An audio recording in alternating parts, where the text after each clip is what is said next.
In more recent years, families gathering around a table for a meal seem to have become a rare occasion.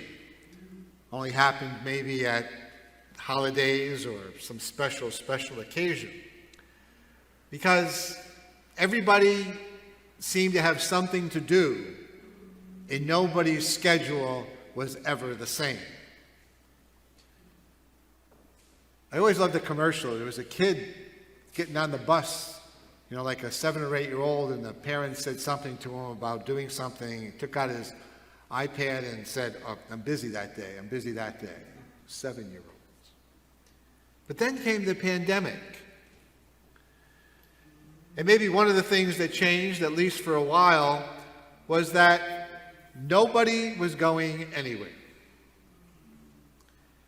And people had to live with those people. Those people often referred to as a husband or a wife, mom and dad, our children, brothers, sisters. But people actually had time, and hopefully many of them did, to gather around a table, to eat together as a family. I don't know about you, and I remember one of the things growing up, we always had dinner at 5:05 p.m. Why 5:05? Well, my father got home at 5 o'clock. We ate right then.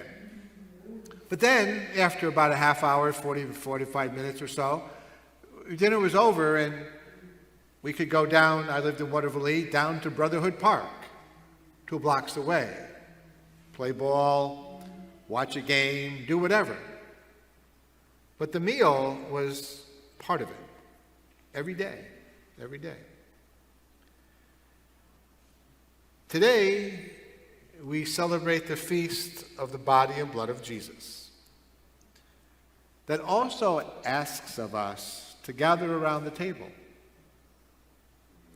to find time again to be the family, to be the community of faith that we're called to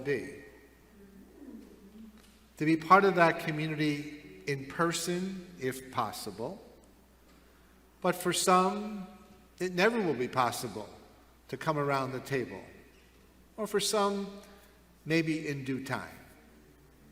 But the goal is to be around this table on the weekend. And of course, as I said, some can't. We have live streaming. It's not the perfect answer, but it ain't a bad answer either. When I think of families gathering around a table at home or gathering around God's table, so to speak, here at church, my thoughts think about those around the table with whom we love, or at least we're called to love, to grow in love. I think of the opportunities that present itself around the table to share in conversation, to tell the stories. Here the stories that are told are from the scriptures, but other things are conversed. When we gather around our family table, what's being shared? You tell me. But it's important. And of course, gathering around the table, we're fed. We share in good food and good drink. That's necessary to assist us physically and to assist us spiritually for the journey of life and the journey of faith. It's a place where bonds of friendship and life and love are deepening over time. It's a place where we're nourished so that we can leave the house for a while. Leave, whether it be our own homes or God's house, to go out, to the world, to work, to school, to play. You know, your pastor, when he finishes Mass today, is going out to play. 18 holes. It's a place that we go out into the world to give our support to other people, to serve and care for the needs of other people in whatever way or ways. And when I think of people being fed, you know, there's that saying, you know, you are what you eat. Did you ever hear that one? You are what you eat. There was something I heard on the radio. It was from The Simpsons about Mr. Smithers wanted to give all his employees a donut. And if you didn't take a pay raise, they'd give you 2 donuts.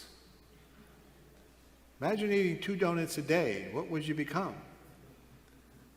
And I told the deacon this morning before the 8 o'clock Mass, I said, I talked about that last night. I said, it got me thinking about donuts. So between Masses, he went to Dunkin' Donuts and got me a donut or 2. But you know, what we say about eating in a physical sense is also true in a spiritual sense. We become what we eat. At least we are called to, especially around this table. We're called to become what we eat. It's our belief as people of faith that when we receive communion, we receive really the body and blood of Jesus Christ under the appearance of bread and wine. How that is, don't ask me. Yeah, I went to theology school, I went to graduate school, but that one's never been explained totally.